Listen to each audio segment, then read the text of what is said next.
Hello students, इस video में जो टॉपिक हम डिस्कस करने जा रहे हैं उस टॉपिक का नाम है online application forms. Application forms आपने कई जगह पे देखे होंगे। जैसे सपोज़ करो आप स्कूल में एडमिशन लेने जाते हो, तो वहाँ पे एडमिशन लेते टाइम आपको पहले एक फॉर्म फिल करना होता है। वो फॉर्म को हम एक एप्लीकेशन फॉर्म बोल सकते हैं। फॉर्म के अंदर क्या चीज़ें होती हैं? फॉर्म के अंदर हमने को अपने बारे में कुछ डिटेल भरनी होती है जिसको हम सबमिट करना चाहते हैं। तो अगर हम एप्लीकेशन फॉर्म की बात करें तो वो ऑफ़लाइन भी हो सकता है, ऑनलाइन भी हो सकता है। ऑफ़लाइन जैसे एग्जांपल के लिए मैंने आपको बताया, आप स्कूल में जाते हो, वहाँ से एक एडमिशन फॉर्म लेते हो, उसको फिल करते हो और स्कूल में फिर उसको सबमिट करते हो, तो वो ऑफ़लाइन मोड है। ऑफ़लाइन का मतलब जहाँ पे आप इंटरनेट का यूज़ नहीं कर रहे हो, पर्सनली उस जगह पे जा रहे हो, फॉर्म ले रहे हो, फॉर्म फिल करके सबमिट कर रहे हो। एप्लीकेशन फॉर्म कई तरीके के हो सकते हैं। फॉर एग्ज़ाम्पल ये स्कूल वाला एडमिशन का आपको मैंने बता दिया। इसके अलावा और भी कई सारे एप्लीकेशन फॉर्म हो सकते हैं जिनका हम यूज़ करके किसी चीज़ के लिए उसको अप्लाई करने के लिए सबमिट करते हैं। ऐसे ही अगर हम बात करें ऑनलाइन एप्लीकेशन फ़ॉर्म की, तो एप्लीकेशन फ़ॉर्म जो हम इंटरनेट का यूज़ करके फ़िल करेंगे उसको हम ऑनलाइन एप्लीकेशन फ़ॉर्म बोल देते हैं। इसको आप ई फॉर्म भी बोल सकते हैं या फिर इंटरनेट फॉर्म भी बोल सकते हैं।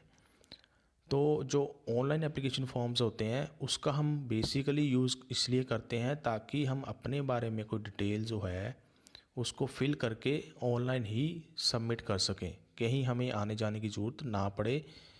उसके लिए हम सिर्फ इंटरनेट का यूज़ करेंगे ऑनलाइन अपना डाटा फिल करके उसको सबमिट करने के लिए।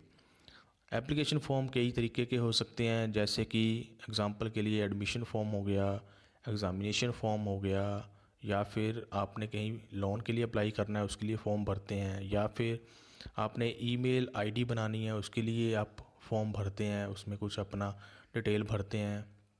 या फिर अगर हम बिल्कुल आसान से एक सिंपल से एग्ज़ाम्पल की बात करें, जैसे आप गूगल पे जाते हो, वहाँ पे आप कुछ टाइप करते हो, तो वो जो आप टाइप कर रहे हो, जहाँ पे आप टाइप कर रहे हो वो भी एक ऑनलाइन फॉर्म है।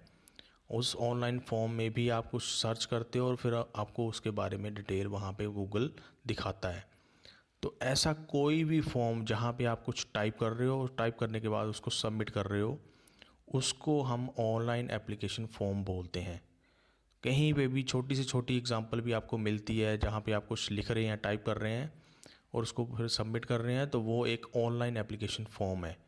जैसे एग्जांपल के लिए मैंने आपको गूगल का बता दिया, वहाँ पे आप कुछ सर्च करते हो और सर्च के बाद गूगल आपको उसके रिज़ल्ट दिखाता है, वो भी एक ऑनलाइन फॉर्म है।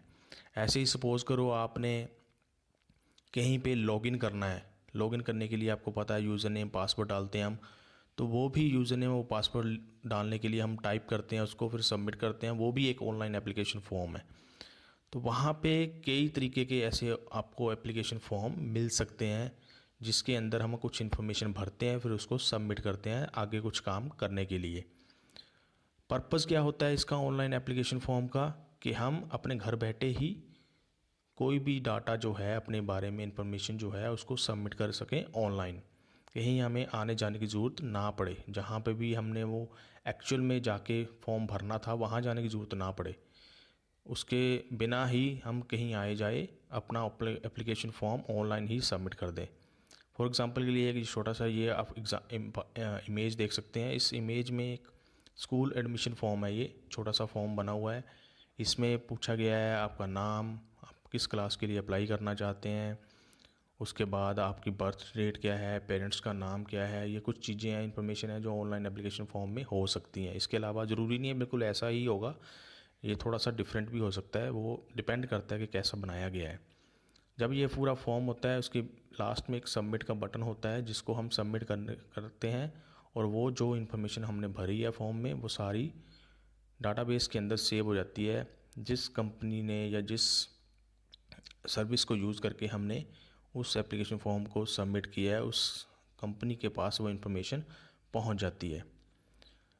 अगर हम स्टेप्स की बात करें कि ऑनलाइन एप्लीकेशन फॉर्म में हमें कौन कौन से स्टेप्स करने पड़ते हैं जब भी हम फॉर्म फिल करते हैं, तो सबसे पहली बात आती है कि हमने एप्लीकेशन फॉर्म को खोल लिया और उस फॉर्म को हमने चेक करना होता है कि उस फॉर्म में क्या क्या चीज़ें मांगी गई हैं उसकी इंस्ट्रक्शन क्या है, फॉर्म को फिल करने के लिए क्या क्या हमें चीज़ों की ज़रूरत होगी, ये सबसे पहले हम चेक करते हैं। उसके बाद जो जो इन्फॉर्मेशन फॉर्म में मांगी गई है उसके हिसाब से हमने इंस्ट्रक्शन पढ़ ली हैं पहले। फिर हम सेकंड स्टेप में क्या करते हैं, जो जो इन्फॉर्मेशन मांगी गई है उसको ध्यान से भरते हैं, क्या उसमें पूछा गया है उसके हिसाब से। जैसे हमारा नाम पूछा गया है, जेंडर पूछा गया है, एज पूछा गया है, डेट ऑफ बर्थ पूछी गई है, क्या हमारी नेशनैलिटी है, उसके हिसाब से वो सारी इन्फॉर्मेशन हम उस फॉर्म में भरते हैं। और जब हमने सारा फॉर्म भर लिया तो तीसरे स्टेप में हम क्या करते हैं, फॉर्म को दोबारा से चेक करते हैं कि कहीं पे हमने कोई गलती से स्पेलिंग मिस्टेक तो नहीं कर दिया, या कहीं पे हमने कोई गलत इन्फॉर्मेशन तो नहीं भर दिया, या कोई इन्फॉर्मेशन ऐसी है जो भरनी थी लेकिन हमने नहीं भरी है, ऐसा तो नहीं हो गया है। तो तीसरा जो स्टेप है उसमें हम चेक करते हैं पूरे फॉर्म को जो हमने भरा हुआ है। और लास्ट अगर हम स्टेप की बात करें चौथे की, जब हमने फॉर्म सारा चेक कर लिया, हम सेटिस्फाइड हैं कि सारी इन्फॉर्मेशन ठीक है, उसके बाद हम एक लास्ट में जो सबमिट बटन बना होता है उस पर ऊपर क्लिक करते हैं और जो भी हमारी इन्फॉर्मेशन है वो सारी सबमिट हो जाती है उस पर्सन के पास, उस कंपनी के पास, उस ऑनलाइन सर्विस जो प्रोवाइडर है उसके पास पहुंच जाती है जिसने वो एप्लीकेशन फॉर्म बनाया हुआ होता है। और फिर वो आगे उसके हिसाब से अपना काम करना शुरू कर सकते हैं। तो ये तो है ऑनलाइन एप्लीकेशन फॉर्म के बारे में थोड़ी सी इंट्रोडक्शन। अब हम इसकी देखते हैं एडवांटेजेस। पहली दो एडवांटेजेस सेम रहेंगी जैसे कि आपने अदर टॉपिक्स में भी पढ़ा हुआ है। पहला कन्वीनियंस, आप कभी भी ऑनलाइन फॉर्म को भर सकते हैं, 24/7 अवेलेबल होते हैं। बस आपको ये ध्यान में रखना होता है कि जो एप्लीकेशन फ़ॉर्म है उसकी लास्ट डेट क्या है। आप ज़्यादातर देखते हो कि हर एक एप्लीकेशन फ़ॉर्म की लगभग लास्ट डेट होती है। कुछ हो सकते हैं जिनकी नहीं भी होती है, वो थ्रू आउट द ईयर भी हो सकता है कि आप उसको फिल कर सकें, लेकिन ज़्यादातर एप्लीकेशन फॉर्म, जैसे आपने एडमिशन लेना है तो एडमिशन की कुछ डेट होती है कि इस डेट तक आप एडमिशन ले सकते हैं। तो ये चीज़ हमें चेक ज़रूर रखना चाहिए, अदरवाइज़ हम ऑनलाइन एप्लीकेशन फॉर्म कभी भी अपने टाइम के हिसाब से भर सकते हैं। उसके बाद सेव्स टाइम, क्योंकि हम कहीं आ जा नहीं रहे हैं तो हमारा घर बैठे ही हम एप्लीकेशन फॉर्म भर रहे हैं तो उससे हमारा टाइम बचता है और इसको फिल करना भी आसान होता है, जल्दी से जल्दी हम फिल करके इसको सबमिट कर सकते हैं। उसके अलावा अगर हम बात करें एडवांटेज की, तो जब हम एप्लीकेशन फॉर्म भर रहे हैं और सबमिट पे क्लिक करते हैं, हो सकता है हमने कहीं पे कोई गलत इन्फॉर्मेशन भर दिया, जो कोई ऐसी इन्फॉर्मेशन हमने नहीं भरी है जो भरनी ज़रूरी थी, तो एप्लीकेशन फॉर्म हमें ये बता भी देता है कि हाँ, ये इन्फॉर्मेशन भरनी बाकी रह गई है या यहाँ पे हमने कुछ गलत भर दिया है। तो वो एप्लीकेशन फॉर्म का जो सिस्टम है वो अपने आप चेक करता है कुछ एरर्स को जो हमने एप्लीकेशन फॉर्म को भरते हुए वहाँ पे किए हो सकते हैं, मिस्टेक्स को हमारे करेक्शन करने के लिए वो फिर हमें वहाँ पे हेल्प भी प्रोवाइड कर सकता है। उसके बाद और क्या एडवांटेज हो सकती है कि हम अपनी इंफॉर्मेशन को फिल कर सकते हैं या चेंज कर सकते हैं, अपडेट कर सकते हैं अगेन एंड अगेन। कब तक? जब तक हमारा एप्लीकेशन फॉर्म जो है वो लॉक नहीं हो गया है, उसके पहले हम अपनी इंफॉर्मेशन को बार बार चेंज कर सकते हैं। ये एडवांटेज कैसे हुई? क्योंकि जैसे सपोज़ करो आप ऑफलाइन एप्लीकेशन फॉर्म भर रहे हो, आपने एप्लीकेशन फॉर्म भरा, उसमें आपने कई सारी मिस्टेक्स कर दी, तो बार बार कटिंग करने के अगर करते हो आप, तो वो एप्लीकेशन फॉर्म आपका रिजेक्ट भी हो सकता है। बार बार कटिंग कई बार एप्लीकेशन फॉर्म्स में अलाउड नहीं की जाती है, तो वहाँ पे आपको ध्यान रखना पड़ता है, बिल्कुल केयरफुली भरना पड़ता है। लेकिन यहाँ पे ऑनलाइन एप्लीकेशन फॉर्म में क्या होता है, आपने एक बार चीज़ लिखी हुई है उसको आप डिलीट कर सकते हैं, वहाँ से आपकी कोई कटिंग वगैरह नहीं होगी, डिलीट करके आप दोबारा से उसके ऊपर कुछ और चीज़ लिख सकते हैं। तो ये एक एडवांटेज इसकी मिल जाती है हमें ऑनलाइन एप्लीकेशन फॉर्म्स के अंदर। उसके बाद अगर हम बात करें, कोई ऐसा इसमें रिस्क फैक्टर नहीं होता कि हमारा एप्लीकेशन फॉर्म वहाँ पे पहुँचा भी है कि नहीं पहुँचा जहाँ पहुँचना चाहिए था। कई बार हम बाई पोस्ट एप्लीकेशन फॉर्म भेजते हैं तो हो सकता है रास्ते में कहीं वो एप्लीकेशन फॉर्म डैमेज हो गया या वहाँ पे पहुँचा ही नहीं किसी कारण से। तो ऐसा है ऑनलाइन एप्लीकेशन फॉर्म्स में नहीं होता है, वो हमेशा ही उस सर्विस प्रोवाइडर के पास पहुँच जाता है जहाँ पे वो पहुँचना चाहिए जब हम उसको सबमिट करते हैं। उसके बाद हमें कई सारी ऐसी ई पेमेंट की ऑप्शंस वहाँ पे मिल जाती हैं ऑनलाइन एप्लीकेशन फॉर्म में, जिसको हम आसानी से, कोई अगर उसकी फ़ीस वगैरह है तो उसको पे कर सकते हैं। हमें कहीं बैंक जाने की ज़रूरत नहीं है कोई वहाँ पे फ़ीस जमा करवाने के लिए, हम घर बैठे ही डेबिट कार्ड से या क्रेडिट कार्ड से या नेट बैंकिंग का यूज़ करके ई पेमेंट कर सकते हैं। उसके बाद जब हमने फॉर्म सबमिट किया तो उसकी हमें ईमेल के ऊपर या मोबाइल के ऊपर कंफर्मेशन आ जाता है उसी टाइम कि आपका फॉर्म सबमिट हो गया है और ये आपकी रजिस्ट्रेशन आईडी है या ये आपका पासवर्ड है, उसके बारे में इंफॉर्मेशन हमें उसी टाइम मिल जाती है, जिससे हमें ये भी पता चल जाता है कि हमारा ऑनलाइन फॉर्म वो ठीक तरीके से सबमिट हो गया है। उसके बाद अगर हम एडवांटेज की बात करें तो ऑनलाइन एप्लीकेशन फॉर्म हमें ये भी बताता है कि क्या क्या हमें चीज़ों की वहाँ पे ज़रूरत है ऑनलाइन फॉर्म को ठीक तरीके से सबमिट करने के लिए, जैसे कि क्या क्या डॉक्यूमेंट्स चाहिए। अगर हमने डॉक्यूमेंट नहीं अपलोड किया है तो वो हमें बता देगा कि ये डॉक्यूमेंट आपका रहता है अभी ऑनलाइन एप्लीकेशन को सबमिट करने के लिए। तो इससे हमारा चेक वहाँ पे बना रहता है ताकि हमारा जो फॉर्म है वो गलती से इनकरेक्ट तरीके से सबमिट ना हो जाए। तो ये तो होगी कुछ एडवांटेजेस ऑनलाइन फॉर्म्स की। अब देखते हैं डिसएडवांटेजेस। पहली वही है वेबसाइट डाउन टाइम।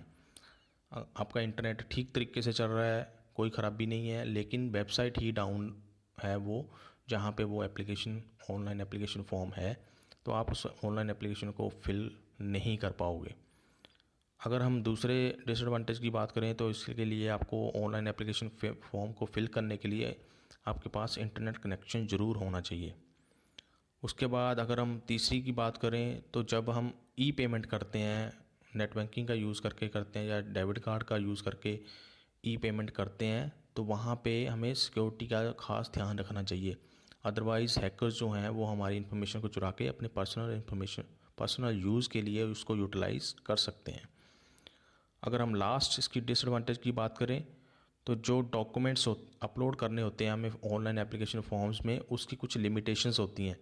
जैसे आपने सपोज़ करो अपनी फ़ोटोग्राफ अपलोड करनी है, तो वहाँ पे ऑनलाइन एप्लीकेशन फॉर्म में एक उन्होंने लिमिटेशन लगाई हो सकती है कि इतने साइज़ की फ़ोटोग्राफ ही आप अपलोड कर सकते हैं, उससे ज़्यादा की नहीं कर सकते। जैसे सपोज़ करो उन्होंने रखा हुआ है कि इमेज का जो साइज़ है वो 50 KB से ऊपर नहीं होना चाहिए। तो आपको उसके लिए थोड़ी बहुत अपनी इमेज में, अपनी फ़ोटोग्राफ में एडजस्टमेंट करनी पड़ेगी, तभी आप उस इमेज को या फ़ोटोग्राफ को अपलोड कर पाओगे।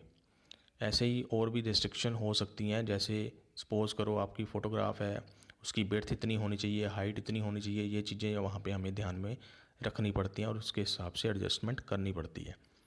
इसके अलावा उस और कुछ खास इसकी डिसएडवांटेजेस नहीं होती हैं ऑनलाइन एप्लीकेशन फॉर्म्स की। तो ये तो टॉपिक था ऑनलाइन एप्लीकेशन फॉर्म। अगर आपको कोई क्वेश्चंस हैं, आपकी कोई क्वेरीज़ हैं तो आप मुझसे पूछ सकते हैं। Thank you.